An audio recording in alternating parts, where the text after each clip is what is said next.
Bueno, arrancamos con un nuevo video del economista internauta sobre el mundo y el negocio de los alimentos, un negocio multimillonario.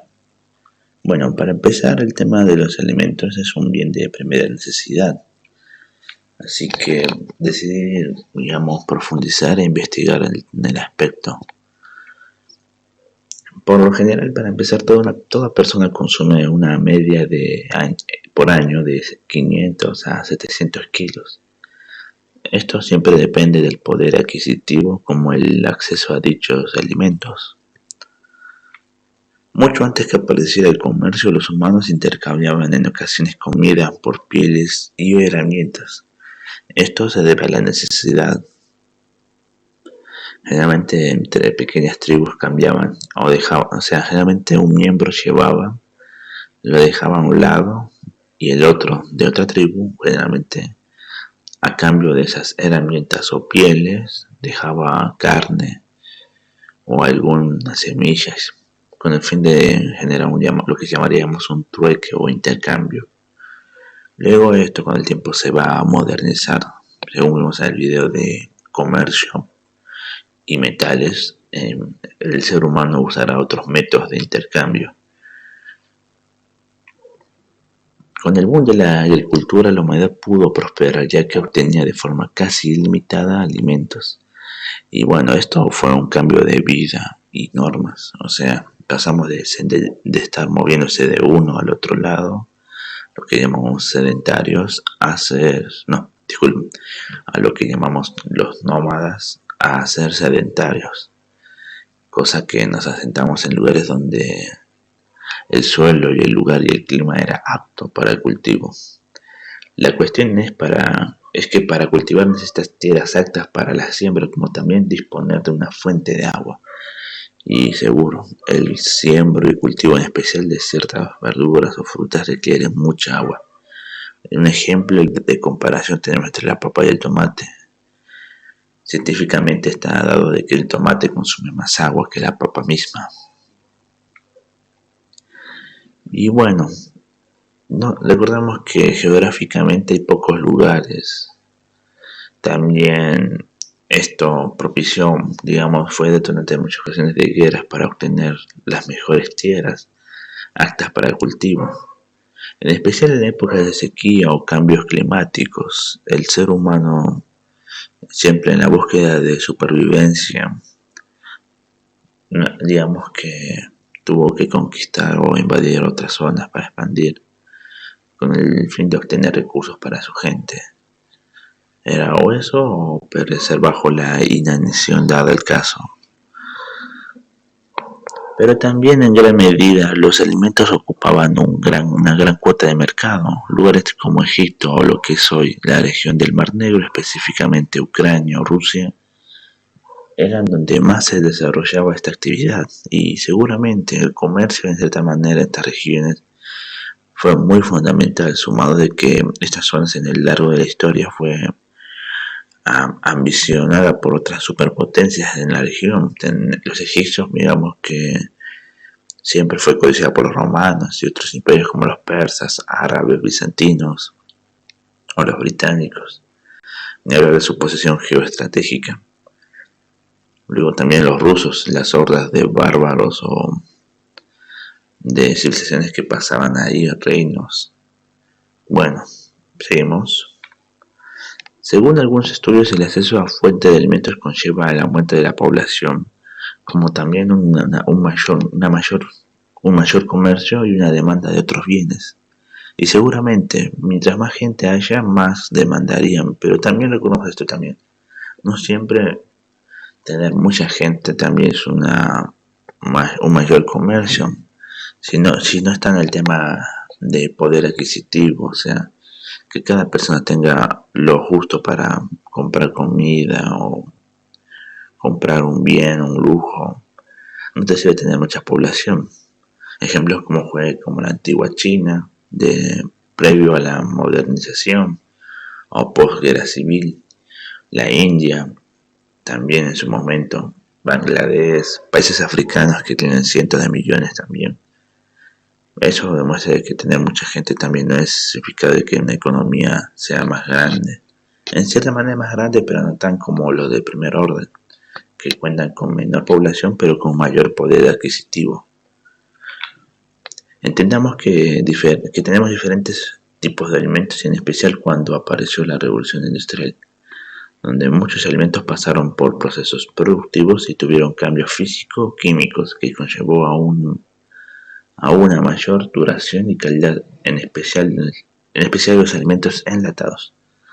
Bueno, la revolución industrial en cierta manera, bueno, también previamente también hubo como los alimentos en salmuera o la carne salada también, que bueno, permitía una mayor duración de dichos alimentos. Generaría en cierta manera una mayor calidad como duración, y esto permitiría que los alimentos estén más disponibles para la gente. Ni hablar de las industrias que se formaron en la revolución. La industria enlatada empezó como un lujo, pero debido a la economía de escala, digamos que aumentó en gran medida. Y esto permitió que mucha gente pudiera disfrutar de estos alimentos. O también permitió un mayor viaje entre zonas del mundo. Los alimentos por lo general tenían un tiempo relativamente corto de consumo, pero con la aparición de nuevas formas de conservación, como las latas de conserva y la investigación en alimentos, permitió que esta tecnología pudiera ser aplicada. Igual actualmente se está desarrollando ingeniería en el tema de los cultivos, cosa que está siendo muy polémico también, pero con el fin de paliar el hambre, mucha gente, digamos, muchos gobiernos o empresas tratan de ignorarlo, ya que tarde o temprano se va a llegar a ese dilema moral entre producir comida de forma natural pero limitada, o producir mucha comida de forma no natural, o sea, todo con tecnología, ciencia, estudios. Pero bueno, con los avances científicos se pudo alargar el tiempo de consumo, sumado a que los alimentos estaban más disponibles para todos. Y bueno, un ejemplo fue en el principio del siglo XX, donde, digamos, aparecieron nuevos fertilizantes, por el tema que también el suelo es un problema también. No solo el mismo alimento, sino los suelos que se erosionaban mucho más rápido debido a esa mayor demanda. En la bolsa de valores podríamos encontrar principalmente en el sector de materias primas y en ocasiones empresas tecnológicas o biogenéticas relacionadas a la producción de alimentos o investigación, y seguramente muchas empresas se dedican, en especial las farmacéuticas, con el fin de obtener rendimientos. La empresa de alimentos es una fuente de dinero constante, y generalmente la demanda no suele bajar mucho. Más bien todo lo contrario, cada año suele subir un poco más y más. Puede que haya repuntes, pero bueno. Generalmente cuando hablamos de alimentos podríamos mencionar o escuchar como el precio de cabeza de ganado, o la bolsa de grano, o el valor de un paquete de arroz, generalmente en un mercado local o comercio local. Y seguramente el que haya ido a una tienda o un almacén de su barrio encontrará generalmente esas magnitudes o pedidos que hace la gente. No vas a comprar una tonelada de arroz, claro, un paquete tenés que comprar.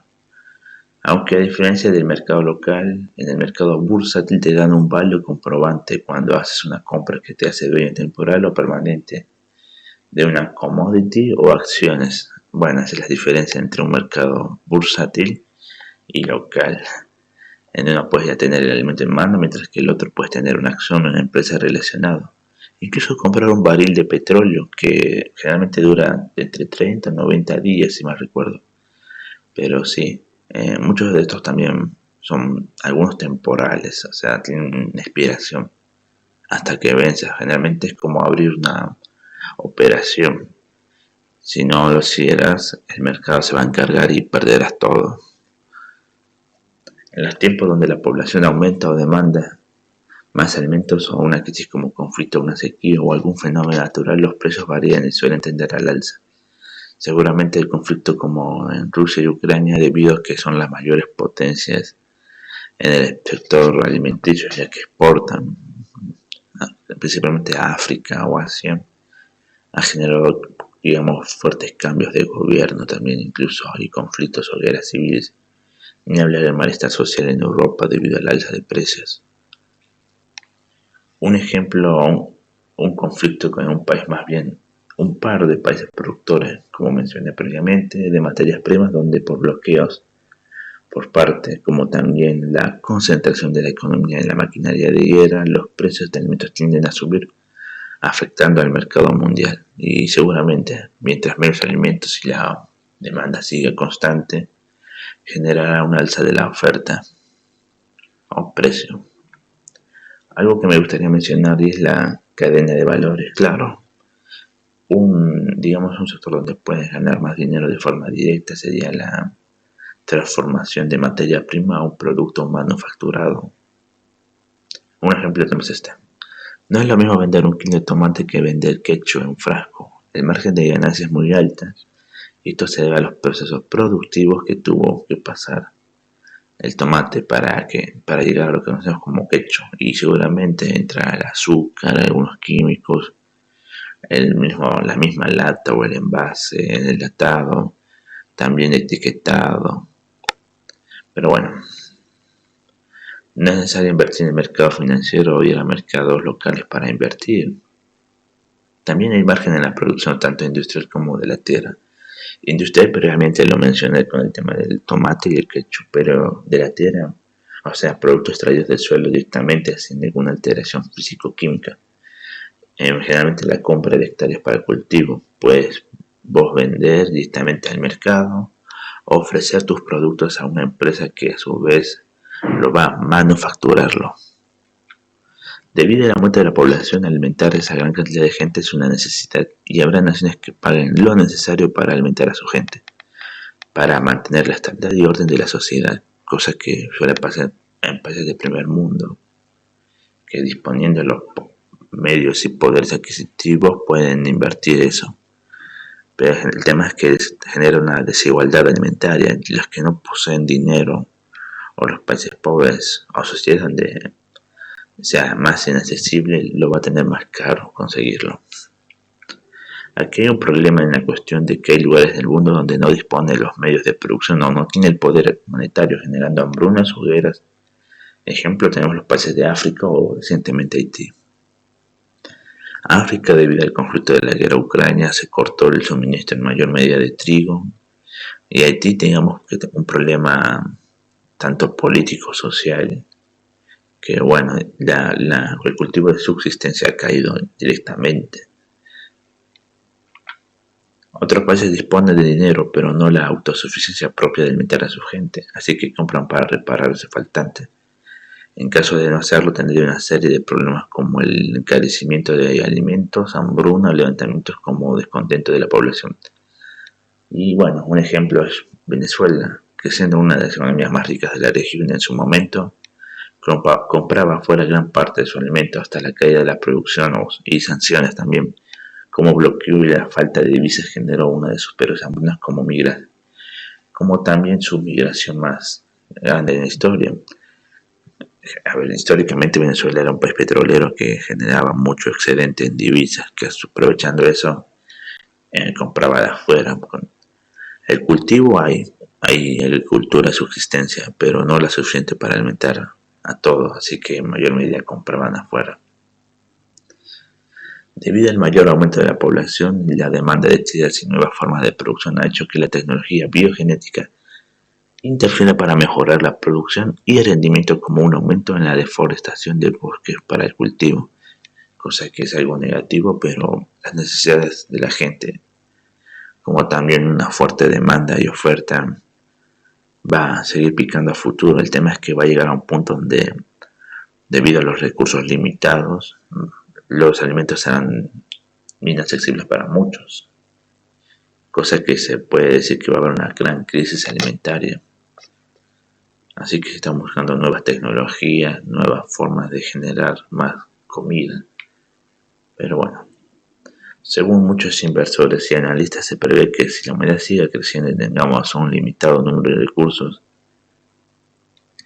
el precio aumentará de los alimentos, como también la escasez de dichos recursos en algunas zonas, como la inaccesibilidad de dichos alimentos en sectores más vulnerables. Sí, seguramente eso va a pasar. Eso está también en la Agenda 2030 también, chicos. El tema es que la tierra tiene recursos limitados, no es que puedes sacar así de la nada trigo o arroz. Toma un tiempo dado en generar estos recursos y a la larga la demanda que seguirá creciendo a futuro. Se prevé que en el año 2050 lleguemos a casi, bueno, seguramente a más de 10.000 millones de humanos en el suelo. Así que bueno, a pesar del escenario en futuro próximo, la rentabilidad y características como bien de primera necesidad hace que tenga un mercado amplio y rentable como grandes mercados, o sea, grandes cuotas de mercado e inversores que invierten conociendo su potencial. También tenemos digamos, a los restaurantes o franquicias que, bueno, serían como un sector terciario, o sea, directamente venden después de la primera, o sea, tenemos el sector primario que es cultivo, siembra, luego el secundario que es la industria manufacturera, o sea, que pasa por procesos químicos, físicos, finalmente a las grandes franquicias que son el terciario que ofrecen un servicio.